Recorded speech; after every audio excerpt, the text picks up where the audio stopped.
Hello दोस्तों, मैं शुभम तिवारी आप सभी का अपने यूट्यूब चैनल इंटीग्रेटिंग मैथ्स पर स्वागत करता हूं।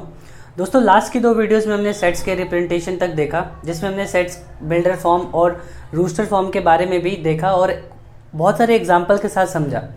मैंने आप सभी को कहा था कि क्लास 11 के एनसीईआरटी से कुछ क्वेश्चन कीजिएगा। उम्मीद है कि आप लोगों ने किया होगा। तो आइए दोस्तों, हम आगे बढ़ते हैं और सेट्स के कुछ बेसिक टाइप्स के बारे में पढ़ते हैं। दोस्तों, आज की वीडियो में हम empty set, singleton set, finite set, infinite set, equivalent और इक्वल सेट्स के बारे में पढ़ेंगे। ये छोटा सा वीडियो का ओवरव्यू था। तो आइए दोस्तों, हम स्टार्ट करते हैं और हम एम्प्टी सेट्स को पढ़ते हैं।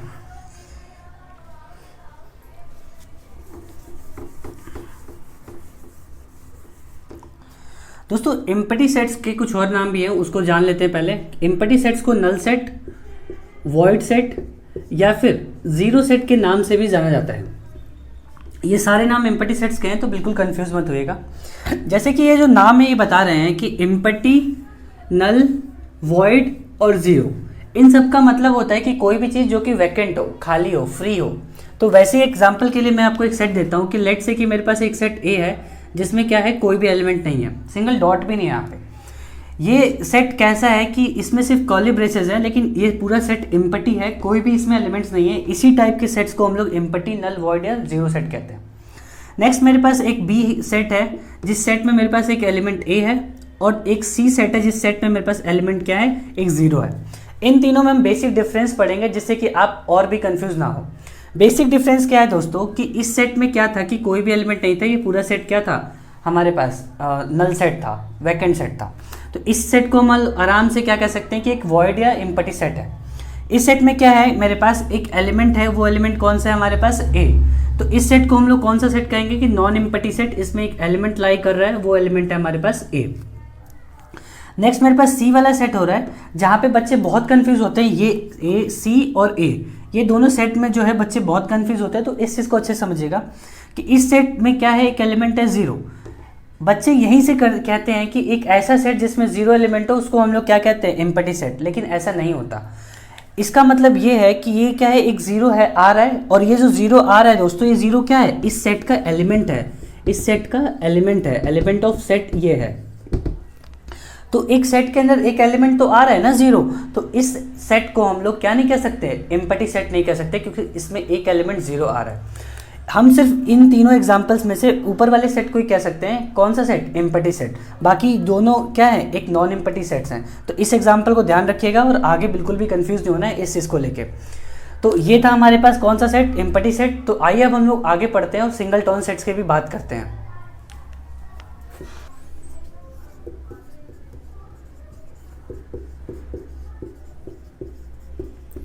दोस्तों, सिंगलटन जो सेट होता है, सिंगलटन सेट, इस सेट में एक छोटी सी डेफिनेशन मैं आपको बताता हूँ और आप पूरा समझ जाएंगे कि एक ऐसा सेट जिसमें सिर्फ सिंगल एलिमेंट हो। जो ये सिंगलटन में सिंगल है ना, इसका यही मतलब होता है कि a set with single element. तो इसकी एक छोटी सी डेफिनेशन यहाँ पे लिख दीजिए कि a set with single element. कोई भी ऐसा सेट जिसमें एक सिंगल एलिमेंट हो, उस सेट को हम लोग सिंगलटन सेट कहते हैं। इसके दो बहुत ही अच्छे एग्जांपल्स हैं। एग्जांपल मैं फर्स्ट बताता हूँ आपको कि मान लीजिए कि मेरे पास एक सेट ए है जिसमें x उसका एलिमेंट है, और हमने देखा था रिप्रेजेंटेशन में कि कैसे इसको पढ़ते हैं। x सच दैट कि x क्या है, एक इवन प्राइम नंबर है। x is an even prime number. Next मेरे पास एग्जांपल जो सेकंड है वो ये है कि लेट से कि b एक सेट है मेरे पास, उसमें मेरे पास x इस तरह से है कि x सच दैट कि x एक नेचुरल नंबर से बिलोंग करता है, और जो x है, जो x का स्क्वायर है, वो मेरे पास 16 के बराबर है। ठीक है दोस्तों, तो ये मेरे पास क्या है कि एक ऐसा सेट है जिसमें x का एक इवन प्राइम नंबर है, और ये वाला जो सेट है इसमें जो x है वो क्या है, एक नेचुरल नंबर है, और इस एक्सप्रेशन को फॉलो करता है। मैंने सेट बिल्डर फॉर्म में लिखा है। अब हम इसको रूस्टर फॉर्म में कन्वर्ट करके देखते हैं कि क्या इसमें जो एलिमेंट्स होंगे, क्या सिंगल सिंगल एलिमेंट्स होंगे। तो अगर मैं इस सेट को रूस्टर फॉर्म में कन्वर्ट करूं, तो मुझे पता है कि इवन प्राइम नंबर जो होता है वो सिर्फ एक ही नंबर होता है, वो होता है 2। तो हमें पता है कि यहाँ पे जो रूस्टर फॉर्म में एलिमेंट आएगा वो सिर्फ 2 आएगा। सिमिलरली अगर मैं इसमें बात करूं, तो इसमें क्या है कि हमारे पास x एक ऐसा एलिमेंट है जो कि नेचुरल नंबर है, और इस एक्सप्रेशन को फॉलो कर रहा है। इस एक्सप्रेशन का क्या मतलब है कि x जो है उसकी दो वैल्यूज होंगी, एक होगा +4, एक होगा -4। हमें यहाँ से पता है कि जो -4 होता है दोस्तों, वो हमारे पास क्या होता है, एक इंटीजर होता है। इंटीजर तो +4 भी होता है, लेकिन +4 क्या होगा हमारे पास, एक पॉजिटिव इंटीजर होगा जो कि नेचुरल नंबर की तरह भी ट्रीट कर सकते हैं, लेकिन -4 को हम नेचुरल नंबर नहीं मान सकते हैं, क्योंकि हमें पता है कि जो नेचुरल नंबर का सेट होता है वो क्या होता है, +1 से इन्फिनिटी तक, उसमें नेगेटिव नंबर्स नहीं आते हैं। तो इस सेट को अगर हम लोग रूस्टर फॉर्म में लिखेंगे तो हम कह सकते हैं कि जो बी सेट होगा उसमें एक ही एलिमेंट आएगा, वो होगा मेरे पास पॉजिटिव का 4। तो इस तरह से हमने देखा कि जो सेट ए था और जो सेट बी था, इन दोनों सेट में कितने एलिमेंट आ रहे हैं, सिंगल सिंगल एलिमेंट। तो ऐसे ही बहुत सारे एग्जांपल्स मिल सकते हैं आपको कि जो सेट जिसमें सिंगल एलिमेंट्स आते हो उन्हीं सेट्स को हम लोग सिंगल टोन सेट्स कहते हैं दोस्तों। तो ये था हमारे पास सिंगल टोन सेट्स। हमने अभी इम्पटी सेट्स के बारे में बात की और अब हमने सिंगल टोन सेट्स के बारे में बात की। इम्पटी सेट्स वो सेट होते हैं जिसमें कोई भी एलिमेंट नहीं होता, और सिंगल टोन सेट्स वो सेट होते हैं जिसमें सिंगल एलिमेंट होता है। अब आगे बढ़ते हैं और हम फाइनाइट सेट्स के बारे में बात करते हैं दोस्तों।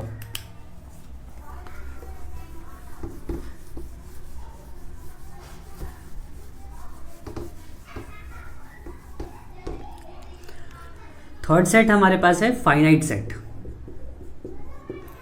दोस्तों फाइनाइट का मतलब हम डे टू डे लाइफ के हिसाब से भी क्या समझते हैं कि कोई भी ऐसी चीज़ जो हमें पता हो, जिस चीज़ को हम काउंट कर सके या जिसकी वैल्यू हमें पता हो।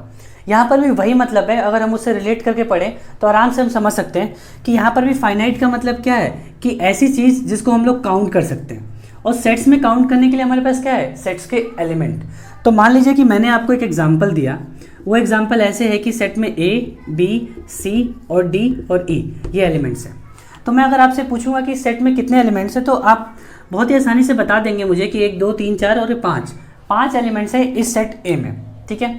लेकिन अगर मैं आपसे ये बोलूँ कि मेरे पास सेट बी है, वो सेट ऐसे है कि 1, 2, 3, 4 और ये ऐसे ऐसे बढ़ रहा है कहाँ तक, n तक। तो इस सेट में आप थोड़ा सा कंफ्यूज होंगे, लेकिन अगर आप थोड़ी सी समझदारी यूज़ करेंगे तो आप यहाँ पर बता सकते हैं कि 1 2 3 4 ऐसे ही बढ़ रहा है और कहाँ तक जा रहा है, n तक। तो इस सेट में मेरे पास कितने एलिमेंट्स होंगे, n एलिमेंट्स होंगे। और इस सेट में हमने देखा था कि 5 एलिमेंट्स थे हमारे पास। तो इन दोनों सेट्स में क्या कॉमन चीज़ थी कि हम बता सकते हैं कि हमारे पास सेट में नंबर ऑफ एलिमेंट्स कितने हैं। यही बात होती है हमारे पास फाइनाइट सेट में कि वो सेट जिसमें हम ये बता सके कि उस सेट के अंदर नंबर ऑफ एलिमेंट्स कितने हैं, उन सेट्स को हम लोग फाइनाइट सेट्स कहते हैं। इसमें एक नई चीज़ और भी आती है, उसको ध्यान दीजिएगा, काफ़ी इंपॉर्टेंट भी है पेपर के हिसाब से, कि कार्डिनल नंबर। ये जो चीज़ है दोस्तों ये बहुत ही इंपॉर्टेंट है, इसको आप स्टार मार्क कर लीजिएगा। इस चीज़ का मतलब क्या होता है कि कार्डिनल नंबर जो होते हैं वो सबसे पहले हमारे पास सिर्फ फाइनाइट सेट्स के लिए होते हैं। फाइनाइट सेट्स का मतलब क्या है कि एक ऐसे सेट जिनके एलिमेंट्स हम बता सकते हैं, अभी हमने देखा जिनके एलिमेंट्स कितने हैं उस सेट में, ये हम बता सकते हैं। कार्डिनल नंबर क्या करता है, उसी प्रॉपर्टी को शो करता है। ये क्या कहता है कि एक किसी भी फाइनाइट सेट में कितने नंबर होंगे, उस नंबर्स को हम लोग उन नंबर्स को जो हम रिप्रेजेंट करते हैं उन्हीं को हम कार्डिनल नंबर कहते हैं। मतलब कि जो यहाँ पे मैंने 5 लिखा और जो मैंने यहाँ पे n लिखा, ये था क्या, इस सेट ए के नंबर ऑफ एलिमेंट्स थे। और कार्डिनल नंबर भी तो यही कहता है कि इस सेट के जो नंबर ऑफ एलिमेंट्स होंगे कितने होंगे, 5 होंगे। इस सेट के जो नंबर ऑफ एलिमेंट्स होंगे कितने होंगे, n होंगे। तो यही चीज़ होती है कार्डिनल नंबर। बस इसका एक रिप्रेजेंटेशन का तरीका होता है, वो आप समझ लीजिए कि इसमें क्या होता है कि मेरे पास क्या है कि नंबर ऑफ एलिमेंट्स ऑफ ए, इस चीज़ को हम कैसे पढ़ते हैं कि नंबर ऑफ एलिमेंट्स ऑफ ए, ये इंप्लाई करेगा कि कितने एलिमेंट्स हैं, number of elements in set ए, कि सेट ए में कितने नंबर ऑफ एलिमेंट्स है वो ये सिंबल बताएगा। सिमिलरली अगर सेट बी है तो वो भी ऐसे बता सकते हैं कि number of element in set B. तो ये दो मैंने एग्जांपल दिए। वैसे किसी भी सेट का नंबर ऑफ एलिमेंट बताना है, अगर वो फाइनाइट सेट है तो हम इसी तरह से यूज़ करेंगे। ये हमारे पास क्या है, एक सिंबल भी होता है, एक रिप्रेजेंटेशन भी होती है कार्डिनल नंबर की। कार्डिनल नंबर को हमेशा n ऑफ नेम जो होता है सेट का, उससे रिप्रेजेंट करते हैं। तो ये छोटी छोटी चीज़ें, इनको ध्यान दीजिएगा जिससे कि आपको एग्जाम में कोई प्रॉब्लम ना हो, कोई भी टर्म आए तो आप आराम से समझ सकें और कर सकें। ये था हमारे पास 2 छोटे छोटे एग्जाम्पल और कार्डिनल नंबर के बारे में, जो कि फाइनाइट सेट्स के लिए बहुत ही इंपॉर्टेंट है। तो अब हम आगे बढ़ते हैं और अब हम इनफाइनाइट सेट्स के बारे में बात करते हैं। मैं थोड़ा सा साइड हो जाता हूँ जिससे आप इसको थोड़ा एक बार स्क्रीनशॉट ले लीजिए।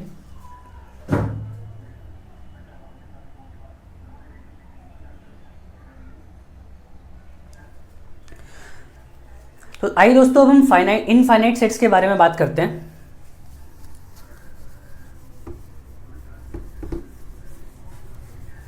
कि एक एग्जांपल लेते हैं और समझते हैं कि एक सेट ए है हमारे पास।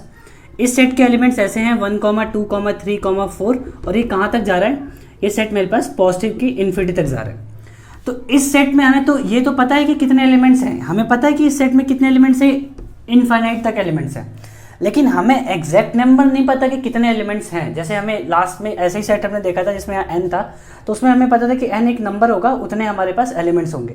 ABCD का सेट देखा था जिसमें हमने ये देखा था कि 5 एलिमेंट्स होंगे हमारे पास, लेकिन यहाँ पे क्या है कि हमें ये नहीं पता कि यहाँ पे कितने एलिमेंट्स हैं, जैसे लास्ट के फाइनाइट वाले सेट्स में पता था।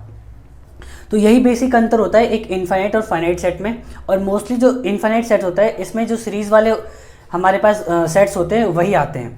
तो ये था बेसिक हमारे पास इनफाइनाइट सेट्स का। इसमें बस इतना सही है दोस्तों। आगे हम बढ़ते हैं और हम इक्विवेलेंट और इक्वल सेट्स के बारे में बात करते हैं। तो आइए दोस्तों अब हम इक्विवेलेंट और इक्वल सेट्स के बारे में बात करते हैं।